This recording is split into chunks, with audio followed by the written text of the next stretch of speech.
తెలుగుదేశం పార్టీకి డిఫెండ్ చేయాల్సినటువంటి అవసరం, అఫెన్స్ చేయాల్సినటువంటి అవసరం. ఇందులో సోషల్ మీడియాలో కొంతమంది మాత్రం ఆ పార్టీని కాపాడడం కంటే ఆ పార్టీని భ్రష్టు పట్టిస్తుంటారు. సోషల్ మీడియా అనేటువంటి చాలా పవర్ఫుల్ వెపన్.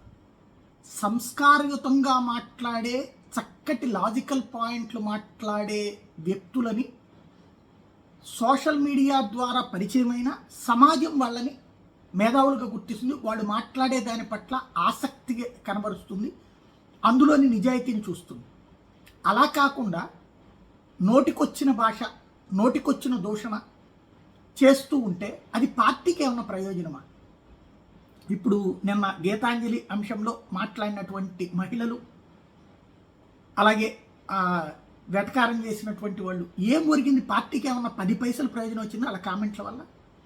వాళ్ళల్లో ఉండేటటువంటి సెకండ్ మనిషి ఎంత నీచమైన ఆలోచనలో ఉంటారన్నటువంటి సమాజానికి కనబడి భయం కల్పించే పరిస్థితి సృష్టించింది. అట్లాగే తెలుగుదేశం జనసేన పొత్తు నడుస్తుంది. దీనికి సంబంధించి చూడండి ఇప్పుడు ఎలాంటి విచిత్రమైనటువంటి, ఇలాంటి ఆ ట్రోలర్లో స్పెషలిస్ట్ అయినటువంటి సతీష్ చాగంటి గారు రైజ్ చేస్తున్నటువంటి పాయింట్ ఇది తెలుగుదేశం జనసేనల పొత్తులకు సంబంధించి. ఇంకా బీజేపీ అడుగుతున్నది కాబట్టి దాన్ని వెటకారం చేయడం కోసం పెట్టుకొచ్చినటువంటి పోస్ట్. అట్లాగే 2024లో టీడీపీ గెలుస్తుంది, పొత్తు ఉన్నా లేకపోయినా సరే.